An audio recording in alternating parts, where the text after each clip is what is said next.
Welcome to REI 101. What's going on? This music makes me just want to.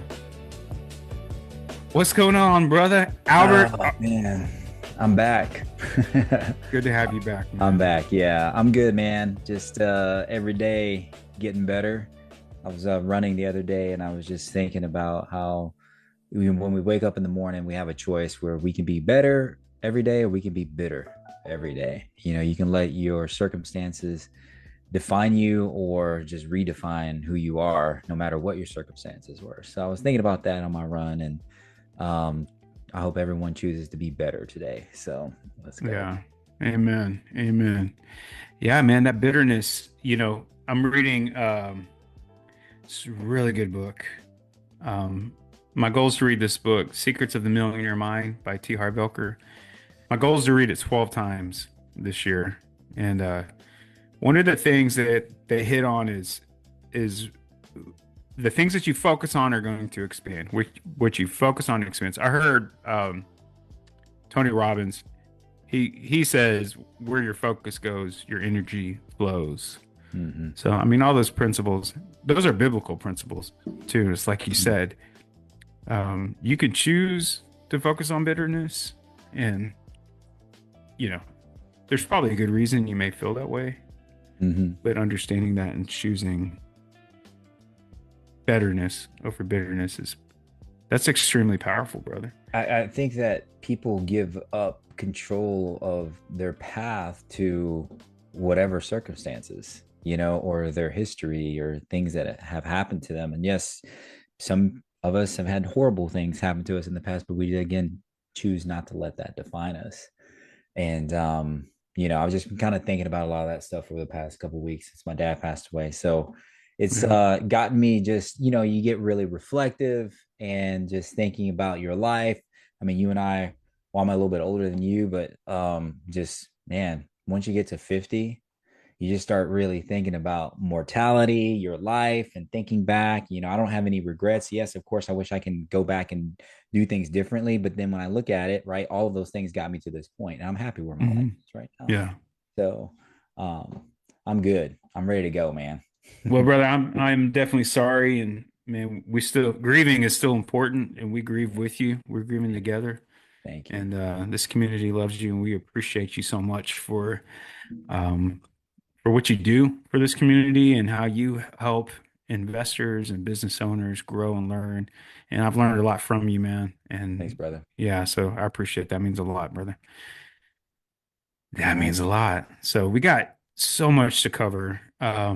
We got a really important subject. So we're wrapping up our vendor month right now. So we are in the month of April. Man, the first third of the year is over. I know it's So wild. our vendor series, and we had a good call. Edric Kane joined the call last week. Mm-hmm. We continued our conversation about property management and leasing. A lot of great nuggets of truth and wisdom from our friend Edric last week, It's great. and we're gonna hit on two or three different baskets of of vendors. So we're going to be talking about maintenance, rehab, CapEx, legal, accounting, compliance vendor. Some of these things we've hit, some we have not. We're going to circle back to this, but the basic theme of today's episode is that the investor vendor team that protects your property, you're going to have one that protects your money, and we're going to have a team that protects your downside. So most new investors only think about contractors, Mm-hmm. but there's more. A serious investor needs, they're going to need two types. So if you're writing now notes down, you're going to want to know these two different types of vendor teams. The first one is your property vendor team, and the second one is going to be your protection vendors. So you're going to want to stay for the whole episode because you're going to want to hear about both of these. So your property vendors, those are the people on your team who help maintain, repair, improve, stabilize the asset. And then you have your protection vendors. They're going to help keep things legally and financially and operationally tidy, buttoned up, compliant. And that's what we're going to we're gonna hit. So it's 12:35, 5 minutes into it. So here are your vendors. Yeah, I Uh, think Go ahead. one thing too that I think is important as we're going to touch on these, Austin, is kind of how real estate investors evolve, right? I mean, typically you don't start as a real estate investor and you don't typically buy like a 10 house portfolio or a 30 unit apartment building. That's not typical, right? You just kind of grow into your portfolio, and that could be Hmm. one rental at a time, and you may buy one rental a year, um, which is totally fine. And so, as investors begin to grow and scale, they go from wearing all those hats that you just Yeah, talked about, right? You talked about property vendors, protection vendors. They're wearing all those hats. right. Accountants, they're the contractor. They're the ones swinging the hammer. They're the ones changing the toilets. They're also the ones doing the accounting, and they're talking to the insurance agents, and they're managing all of those mortgage payments and things like that. But as you scale, right, they can't continue to do it on their own, and they're just going to be spread too thin. Things are going to fall through the cracks. So I Right, just right. want people kind of to remember that is you don't necessarily have to jump in and have all of these people on day one. You will evolve and build your team as you grow. Yeah, and I think for the most part, you and I will probably agree. There may be a couple of different perspectives, but it's like you said, some of these, the investor is going to play this role in the beginning and eventually want to leverage this out. Some of these, the investor is going to carry this torch all the way to the end, and some of these you never, ever, ever want to touch ever. So what do you think, Albert? What is one vendor every new investor underestimates?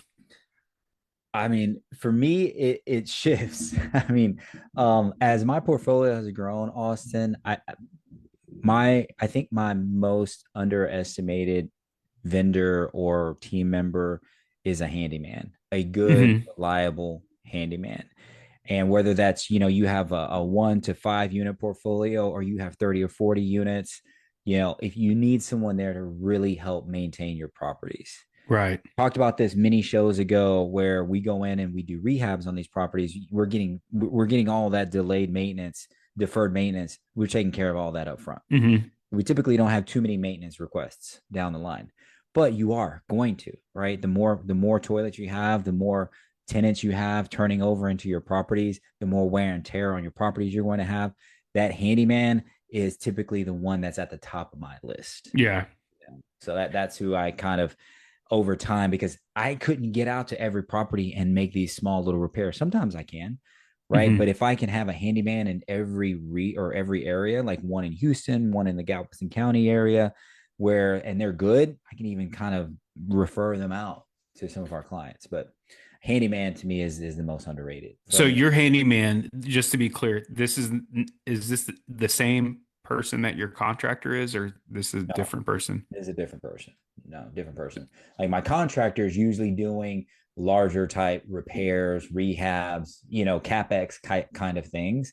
My handyman can do some of those things, like maybe install an outlet or a broken GFCI or do some sheetrock repair or hang some ceiling fans. Yeah, they can do some things like that, right? Or maybe even repipe a part of the house with PEX plumbing. Like I've got a Hmm. handyman that can do all those things, and the more they can do, the price kind of tends to go up and the quality tends to go down a little bit, because they can do a lot. They're just not really great at a lot of things, but because they Yeah. can do a lot, they're in high demand. And you know how it Yeah. is, right? The higher the demand, the more per hour they can charge. And I try to consolidate everything, because a lot of times they'll just kind of charge me per day, and I'm like, cool, if I can consolidate 2 or 3 things, then I'll just pay them for the day. Okay. Yeah. So I haven't seen that where they do that, where they charge per day. If Usually I it's have like, multiple things that need to be done. But typically it's usually one big thing that needs to be done, and that'll be kind of what their day rate is. so do you find that it makes more sense to have, like, financially, to have a handyman who specializes on fixing little things, and as opposed to having your contractor go out there and My address contract small is never going things? to be available. So think of like this handyman as more of like a sprinter, right? and that person can get in and out of the gates, the blocks, like really fast. Like, okay, you need me when, tonight, today, tomorrow morning, cool, I'll be there. My Hmm. contractor is like this marathon guy, right? He's not Yeah. moving fast. He's starting off at a slower pace. He's got to get ready. He's got to plan all these things out because he's got other jobs that he's working on. So my contractor, I typically don't ask him to go out and do like small repairs. Word. Got it. Got it. So we got handyman. What else? So the more houses you have, and being in Houston area, right, your ACs need to be on point, man. So taking care of those HVACs, we do regular spring and winter maintenance. Matter of fact, I've got an email that's unread in my inbox since last week. We use one particular company in the Galveston County area, and they do a little bit of our South Houston properties, Hmm. and we've used them. They've been around for like 25, 30 years. They're not the least expensive, but they are the most reliable. And I know the family that runs the business.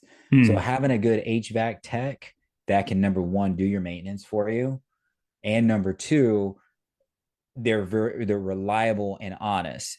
Let me give you an example. So we've had them come out and do something for one of our properties, and literally 2 weeks later, something happened. And what come to find out, they had missed a step or did something out of order with Hmm. clearing the lines, and one of the drip lines got backed up. And because you have these floater switches in the drip pan, if that water gets up to a certain level in the drip Yeah. pan, it turns the AC off. Right. No one could get the AC turned on. They came out that same day, said, "Hey, as a matter of fact, we forgot to blow this line out because it had some insulation and got caught in there." They Okay. blew it out, came out, no charge, got it fixed for free. There you Right? go. Yeah. So Good. they own up that they're honest. They own up to like, "Hey, we made a small boo boo here. We'll take care of it for you."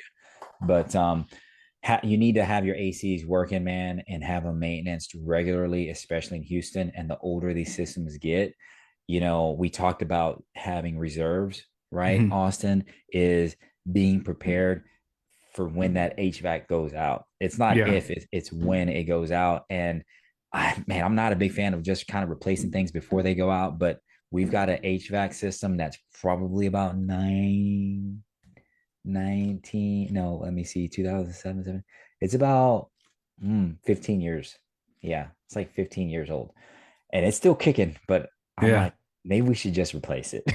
No. Yeah. If you're holding on, don't replace it if it's working. I know I don't want it to go out during the summertime. That's the thing. When it becomes an emergency, it's just like, maybe, we just replace it. So, but those things like aren't things that I can take care of. You know Right. what I mean? Yeah. So You HVAC shouldn't. techs, yeah, no, HVAC techs, those are good people to have. Once you find somebody good, stick with them. Right? We talk about relationships all the time. I'm not really shopping around to find anyone else just Yeah. because of those things that I just described to you. I agree. The key is having a guy that you're on a first name basis with that you can build a relationship with, you build that trust with, and you'll Yeah, help each other out. You refer business to him, he'll refer opportunities to you. yeah, for sure, for sure. Next on the list, I kind of actually, let's cover a couple of them. Austin is plumbers and electricians. Right. They are both highly specialized jobs, Hmm. and they both kind of suck. Like Yeah. electricians is a dangerous job, being an Yeah. electrician, but you're typically working in attics underneath houses, in the heat of the summer, and it just kind of sucks, right? Yeah. Plumbers kind of work with some smelly things sometimes, right? Clearing out Hmm. sewer lines, Yeah. with the snake, just getting clogs and things like that out. So those are two jobs, again, I don't want to do. I don't want to learn. You Yeah. know what I mean? But they are always the most expensive people on my team, though, per Yeah. hour. Yeah. They're just very specialized, and they're usually in high demand. We do have electrician plumber company in Galveston that we refer to. Yeah. As actually, let me see. Yeah, he's an electrician and plumbing. So what I've discovered is some of these companies, they have electricians and plumbers on their team. Like they Right. offer both those services, or they'll offer all three: plumber, electrician, and HVAC all in one. For your general what No, company no, you're no. For these companies that we work with okay. that do these things, like in Galveston, we have a couple numbers, a Oh, couple I see. companies. We've used on the way plumbing before, but they also do electrical work and Okay. HVAC work. right? It's a We've little used bit of a John one-stop Jay. shop for different Yeah. needs. Okay. We've used John Jay Electrical and Galveston as well. Pretty fair pricing, and they're usually on the spot. Like Yeah. they came and resolved an issue. Actually, there wasn't even an issue, and he just charged me like a very nominal trip charge. Hmm. But he was just like, "Oh, it's this." Yeah. By the way, if you're watching the show or you're watching on YouTube or Facebook or whatever, and you need some referrals for contractors, comment or send us a message. We'd be happy to share. Yeah. I have a good plumber. I have a great electrician. A couple of HVAC techs, Hmm. and now I have a new handyman, um, as well as a general contractor. So, I mean, we got some good people in all these lists. So electrician and plumber, and then next one we have roofer. Hmm. Um, this is pretty important too, Yeah. because things will I put happen. those in two categories as well, Austin. Okay, You know, I've got roof installation guys and then roof repair guys. right. And the roof installation guys, we typically use one or two. I've got my number one guy. He's kind of like a brother to me, Castle Roofing, and he's pretty much my roof installation guy. He has done some repairs, but because they do the big jobs, sometimes it's Hmm. hard to get them on the spot for Right, repairs somewhere else, and especially yeah, for repairs on roofs that they haven't installed. Right, they're right, just going to go do a general repair. Sometimes the timing. It takes a while to get somebody out there. They got to go inspect, figure out what the repair is, give you an right, estimate, and then they come yeah, out and do it. Right. yeah. But again, here in the windstorm areas, right, you've got to have somebody that knows about the codes, knows about windstorm insurance, Hmm. because you can get a roofer and go get a house that you want to flip. And if you're not familiar with windstorm insurance, yeah, you might not get the price you want if that roof Yeah. is WPI certified. So, Oh, you might not be able to sell it at all right. because we've hit that several times where we've had investors replace the roofs in Mm-hmm. Galveston County and not have a WPI 8 certificate Mm-hmm. on it, and it won't fund. It just won't appraise. Like you cannot get a loan on Mm-hmm. that. Um, we're starting to see where contractors, roofers will put new roofs on top of old roofs without removing the old roof. I've seen that a couple of times recently. And to me, That's on the seller's disclosure. That's a that's where question on the seller's disclosure. the seller's disclosure asks, is there a The new seller roof? dis- the seller's disclosure has a question that says, "Are you aware of a?" It's called roof overlayment or something like that. Not overlayment. It's basically it says just what you just described. Has a roof been installed? Have shingles been installed over old shingles? It asks that specific question on the seller's disclosure. Yes, yeah, that Why happens. why would anybody even do that to Well, me? I can I give you a mean, couple of reasons. Number one, they might have a leak and they don't want to spend the money to remove the shingles and then fix the decking underneath. So what they do is they just put the overlayment, whatever this black paper and all that stuff, and just put shingles right on top of it. It fixes the leak, but it does kind of the stability, the structural stability of that roof is only designed to handle a certain amount of weight, right? Those right. roof rafters and the components of that pitch are only designed to handle a certain amount of weight, and the more shingles you put on top of that, the heavier that becomes Yeah.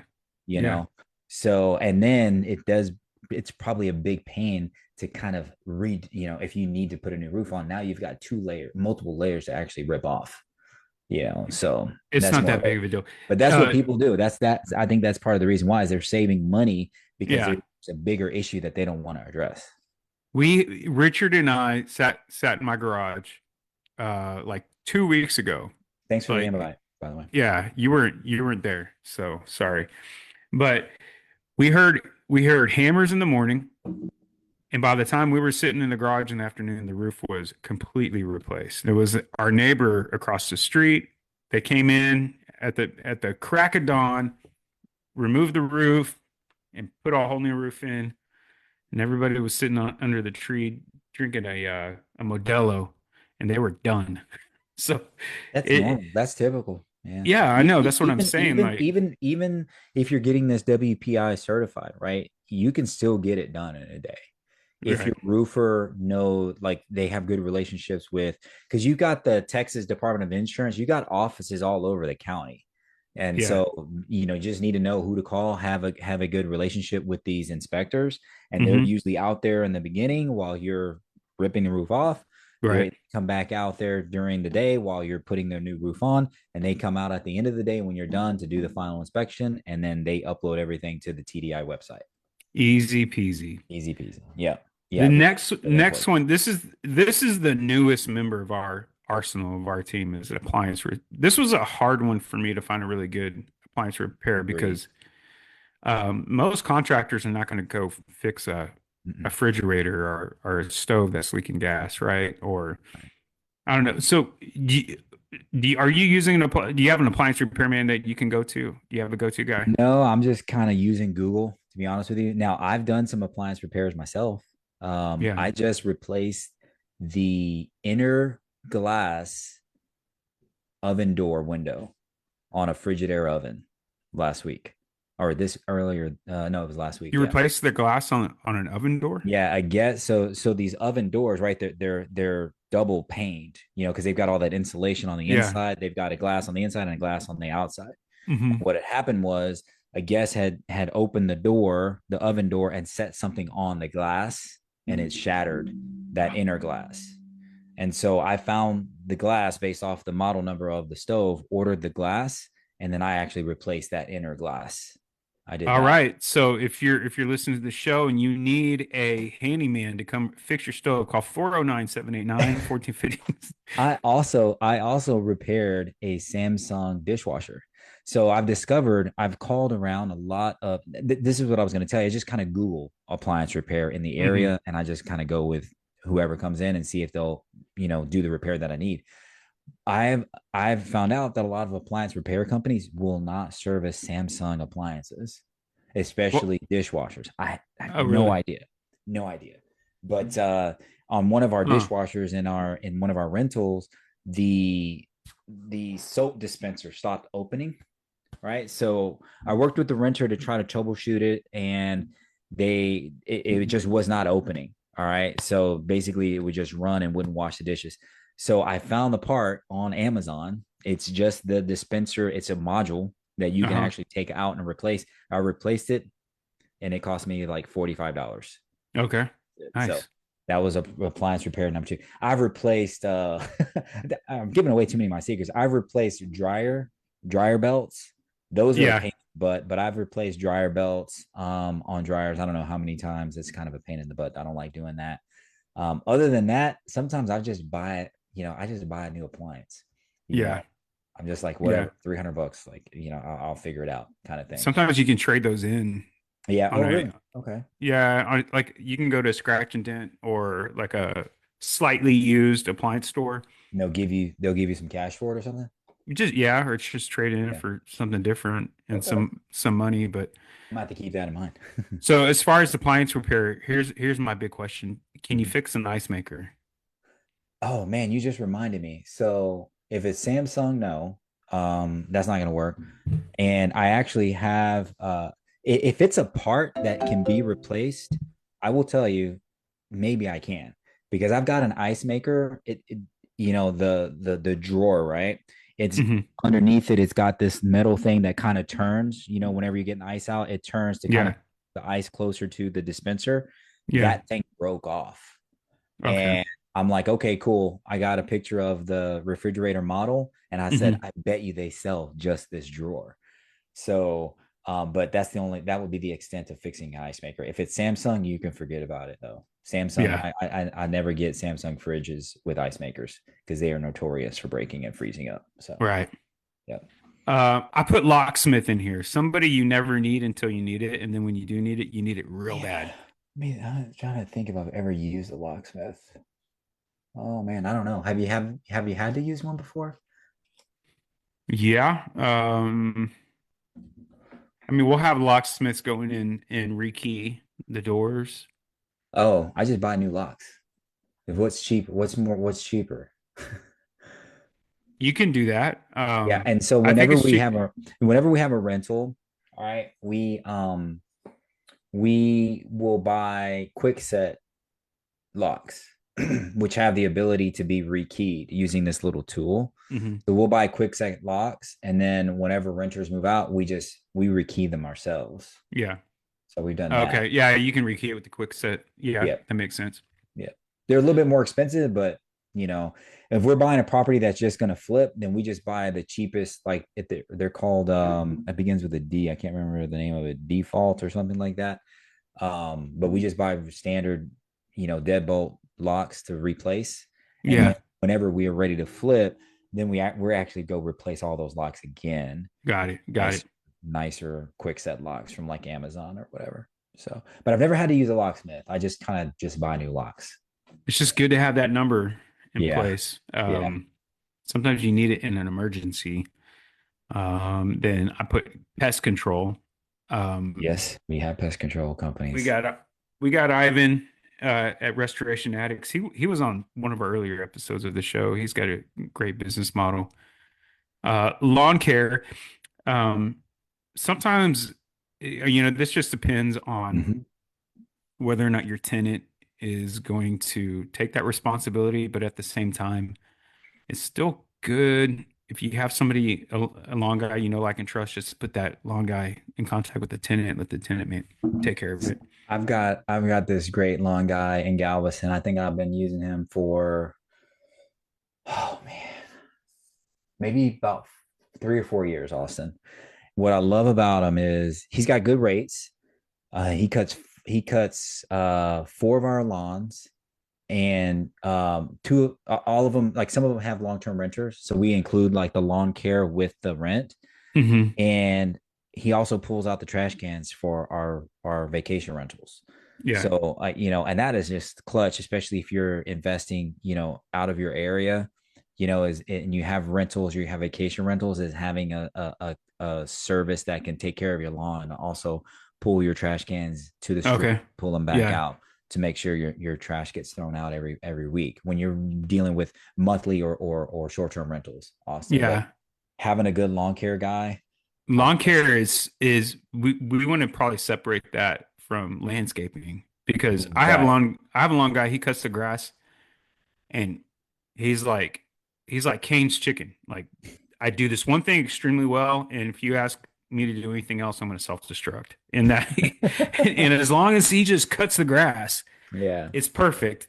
Um, landscaping, we had a situation where I got four different opinions from four different landscapers Uh, about so we have this house that we're selling and we have an investor who's flipping a house. The the house has a little bit of foundation opportunities, if you will. And in front of the house are these two giant oak trees, these twin oak trees in front of the house. So there is no sunlight. There's not a single blade of grass in the yard. mhm. And so the first the first thing the first observation that you would make is that those trees are big, so those roots are big, so those roots are probably screwing up with the foundation. So that's kind of the default idea. So landscaper said, yeah, what we do is we go in and we do root blockers. Have you done root blockers? Have you? Mm-mm. So they go in, they dig a trench Mm. um, between the roots and the house. They cut out the roots in front of this trench. They dig like a 6 inch wide or a 12-inch wide trench. They sever the roots, Mhm. and then they put like a underground plastic, like a fence, like a shield, Like a barrier. Okay. like the barrier. And so he said Interesting. that will reroute the roots and it should keep the roots from affecting the foundation. I'm like, that makes absolute perfect sense. Yeah. Second guy calls me back. He said, root blockers is a myth. I'm like, what are you talking about? He's like, that doesn't do anything for anything. I'm like, well, explain to me and he had a ton of experience. He said that the roots aren't directly affecting the foundation, that the roots, when they grow, as soon as they touch the foundation, they'll grow around it. The reason that the foundation's having an issue is because those big oak trees are sucking up all the moisture, and it's the moisture. the lack of moisture that's causing, I guess like cavities underneath the Hmm. Hmm. foundation, and so the foundation's starting to, Right. I mean, really, the ground it's constantly contracting and expanding, yeah, and that's really kind of the lack of moisture, the heat, the humidity, all those things. yeah, That's why they kind of recommend that you water your foundation, during the hmm, summertime, during these drought seasons. You get these like soaker hoses and just kind of run them around your foundation. Just keep it, and it keeps things moist. Not You don't want things like drenched and soaked all the time, because that can lead yeah, to problems too, because then what happens is water gets stuck and trapped in those little cavities, and they hmm, hmm, freeze and they can expand and yeah, cause problems, right? So but that's two interesting views about oak trees though. yeah. And the third Uh, guy said just get rid of the trees; they're bad. yeah, So, yeah. and that was the cheapest option. It was actually cheaper to remove the oak trees than it was to do the To do those other two, to do the root blocker thing. yeah, Yeah. the root blocker. Okay. So Interesting. I don't know what to think now. So now I got to call a couple more people, but we'll get it figured out. All right. So continuing, so we put this in two different baskets. So there's the rehab vendors. So your general contractor, that's my number one guy. Right. We've interviewed Javier. He's my first go-to guy. Most of the time he has the answer. Like most of the time, like I don't know, 60% of the time, whatever the problem is, he can deal with that. Hmm. Flooring, so he can do that, or you may have another flooring installer. Some investors are going to use different subcontractors. You may be able to save a little bit of money there, but you're gonna trade your time for money, you Right. know. Painters, cabinet countertop vendor, drywall contractors, tile contractors, windows, doors, dumpster, trash designers. So with these key vendors on the rehab side, Hmm. do you normally have separate people doing these, or do you have like a couple of guys that are doing multiple things? So it kind of, for me right now, it just really depends on the size of the job. If it's a really huge, like full gut remodel, then I've got a couple of general contractors that I'll ask them to come bid on the projects, right? And they pretty much take care of everything. They take care of the dumpster, they take care of all of these subs, they handle all that. Now I'm paying, like you mentioned before, I'm paying a premium for that because what I'm getting back from that is my time. Yeah, But some of these general contractors also have to be, you know, managed, right? yeah, They kind of need to right. be babysat a little bit. So to make sure things get done, the quality is right, they're getting things done on time, especially when regardless whether you're flipping or you're doing a buy and hold, you're probably using some high interest loans to get this stuff done. So time is money. You just need these guys to get it done quickly, and it needs to look good, right? Yeah. So the general contractor will handle all that. But for smaller jobs, right, I've got flooring guys that I can call. There's this guy Rami. He sells cabinets and countertops and flooring. He's got an installer that he likes to use, who we've used as well on smaller like cosmetic Hmm. type jobs. We had this awesome painter, man. He was really good. Him, his wife, and his son would be out there just taking care of those particular jobs. But he moved back home, which I was like, man, he was really good because he was very competitive on his pricing and his quality was good. He was slower. He took like maybe, a couple days longer than, the general contractor's painter, but his quality was just so much better. Yeah. And we were fine with that. I've got a countertop guy that I like to use on smaller jobs. Um, the drywall, tile, window doors, the dumpster, trash out, the general contractor is going to handle a lot of those guys. And we have designers who we work with, though.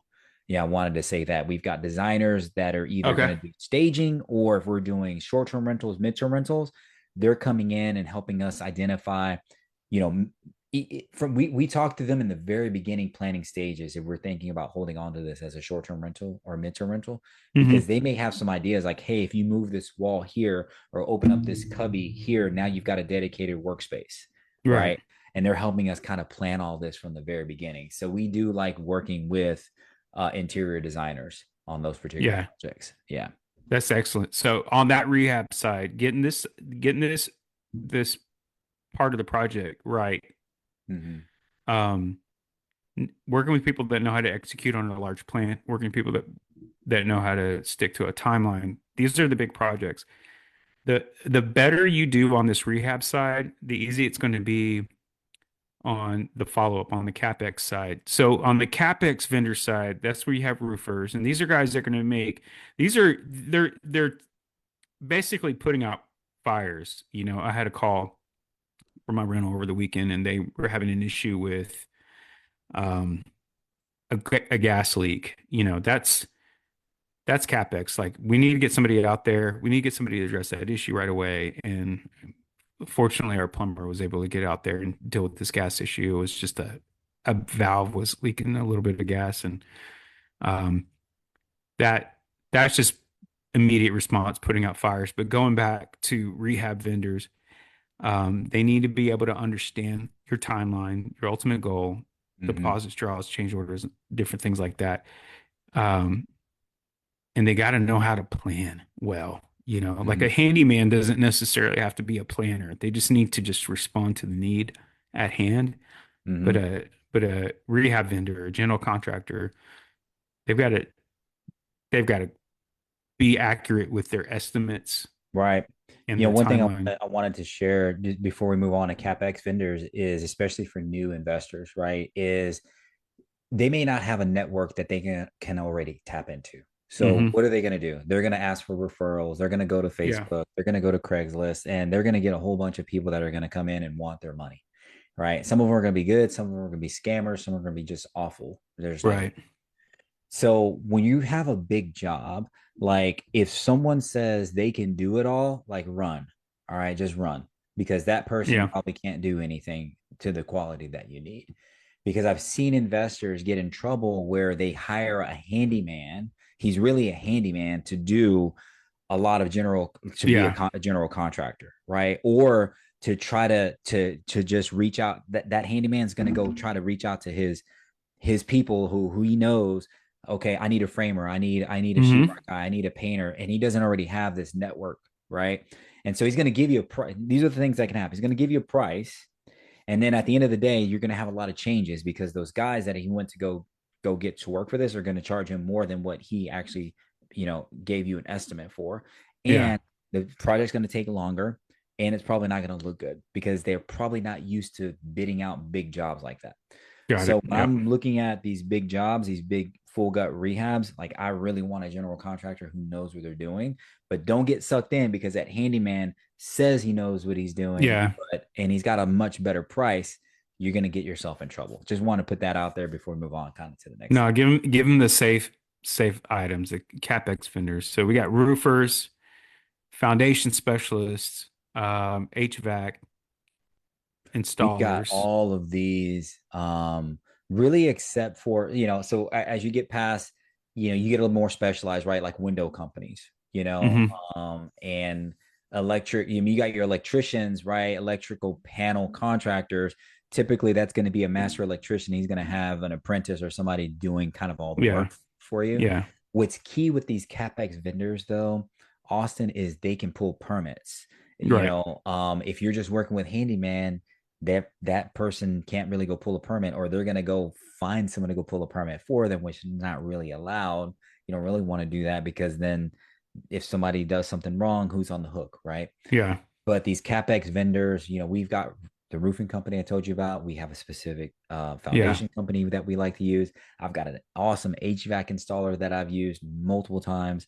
And the plumbers, electricians, those are the guys that are just kind of hard to find because they're just really expensive or just not available, I think I think it's totally worth mentioning. Like, I don't think a lot of investors understand what CapEx means.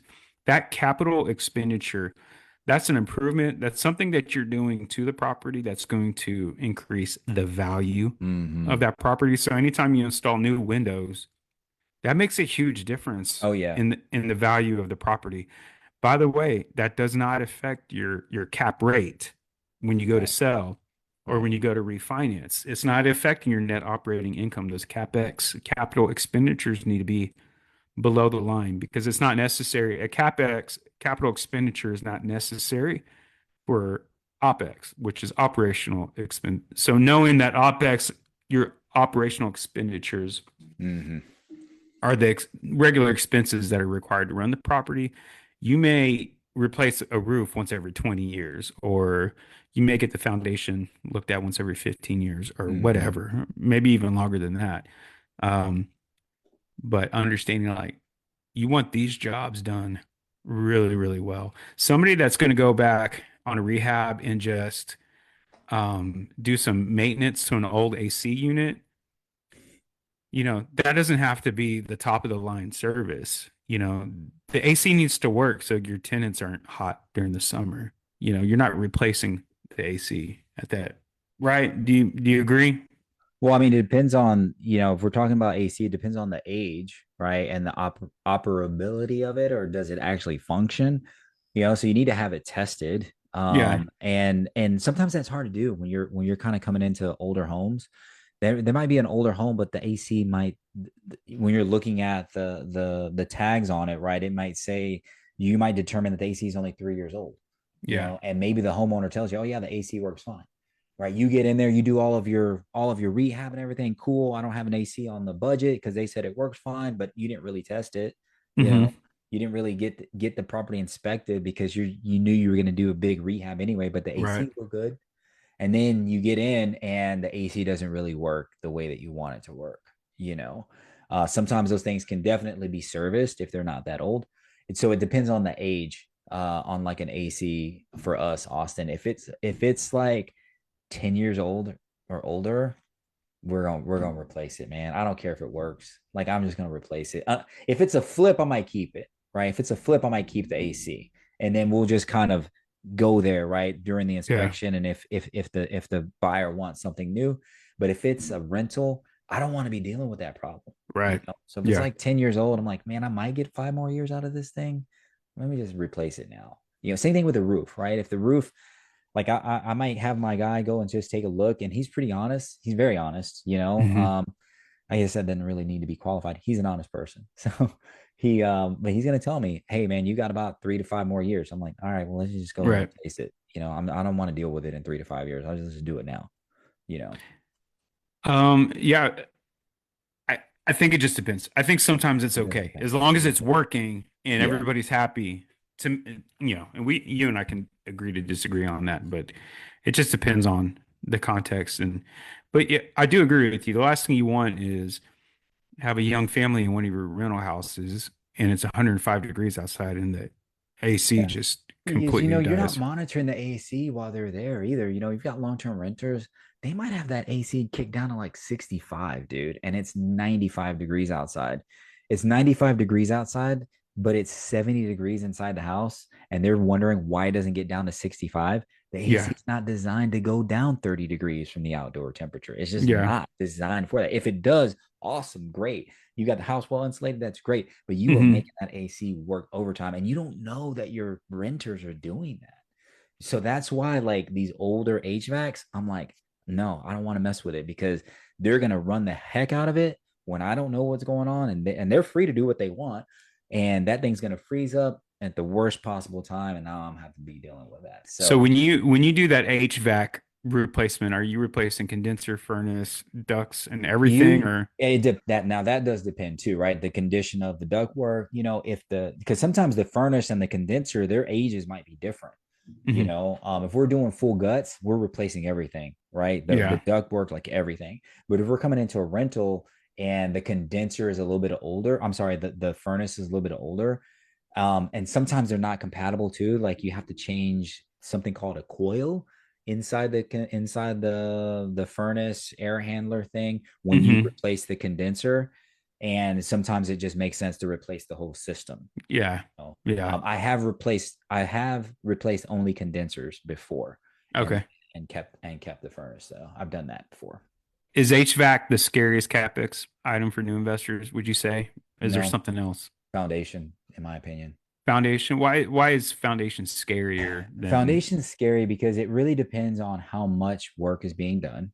And it depends on how you're acquiring the property. If you're getting hard money, then typically that hard money lender wants a structural, it's called an engineering certificate. They want a Hmm. structural engineer to sign off on everything that foundation company did. So you got to use a reputable foundation company to get this done, which typically is more expensive. It's not a small cost either. I mean, our typical foundation repairs run from six to 12,000, $6,000 to $15,000 Yeah. just for foundation repair, and it's not like 100%. Like you're never going to have it just right. And like I mentioned, with Texas, this soil is constantly contracting and Right. expanding. If you're holding on to these properties in 5 years, you know what? That house is going to be moving more, you know? Yeah. So And foundation is just, if you don't really have a grasp on the severity of the foundation, yeah. um, it's when you finally get around to repairing the foundation, you may end up destroying the floor, destroying windows, destroying tiles in order to repair the foundation. So if you're going to replace windows and flooring, all those things are going to be affected. They could be affected by a Oh, yeah. foundation repair. So Yeah. really take in consideration like I've that been might there. be the best time to address the foundation Yeah. because I've if you had to redo foundation repairs after the initial foundation repair twice. And we had to replace all the flooring the second time. And the Mhm. third time we were able to salvage the flooring, But yeah, we didn't have any broken window panes, which is good on these other iterations. But you're right. You want to take care of those things, and maybe we can, maybe what we should do for one of our shows. We're gonna have to regroup on this. Is we can go through basically like a project plan for a rehab, and Yeah. Javier would be a good resource too to have on that as well, Yeah. We can to do kind that. of go Next through week that. would be probably a good one because we're Yeah, going into risk capital transactions vendor series.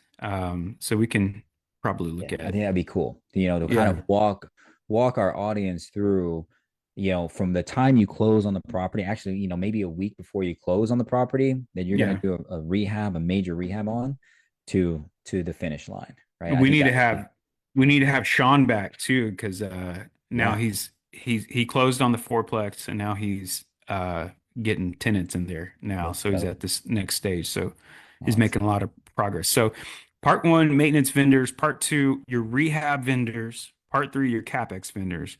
Yeah. We didn't get to number four. These are legal vendors. These are different types of attorneys: real estate attorney, Mm, eviction attorney, probate attorney, title company. Those are all important. Insurance is important, property mm. management. And then five, accounting vendors, CPA, Yeah, these are people bookkeeper, to help tax. help protect. Yes. Exactly. Cost seg. I'm actually dealing with a client that is planning on using cost segregation as a way to defer taxes. And then part six, compliance vendors. This is insurance property managers, again, CPA attorneys. So also, we didn't get a chance to hit on this, but the city, the local inspectors, those guys can be really good resources. I've Mhm. gotten some really good referrals from city inspectors, and I think I've met a lot of investors that just like naturally kind of have like a negative position against city inspectors, and I totally don't think that's a good idea. I think a Yeah. lot of these guys can be your best friend and they can be extremely helpful. Yeah. Yeah, it's very frustrating when your whole deal's in the hands of, some guy. Um, but they can also be a really good resource. And in my experience with city inspectors, whether it be, the fire safety inspectors, electrical inspectors, the city inspectors, if you're nice to them, they're going to be nice to you. That's Typically. Yeah. typically how it is. So, Yeah. any last thoughts today? No, just we covered a lot. Like we just kind of did rapid fire through this thing. So it's a lot of good information. I hope people kind of go back and listen to the recordings. This one's what had a lot of good information. I want to give one caveat on recommendations. Yeah. I do have, trusted people that I use all the time.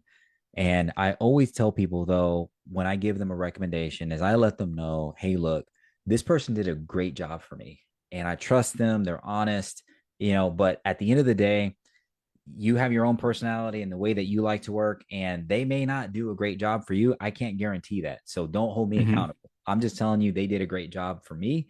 You can take this with, a grain of salt, right? If you choose to use them, great. They do a great job for you. Awesome.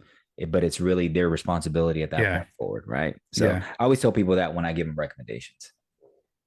Fair enough. Yeah. Yeah, your reputation's on the line when you do that. So that's very smart. Yeah. So, all Cool. right. Well, thank you again for tuning into another. This is episode 52 in the books, REI 101. Don't forget to subscribe, like on YouTube, on Facebook, Instagram. We are on TikTok now, Spotify, Apple Podcast. We're there. So, Let's go, man. all right. Have a great week in the month strong. We're going into the month of May. You got some big goals. I hope you do. Have a Let's good go, one. man. All right. Bye.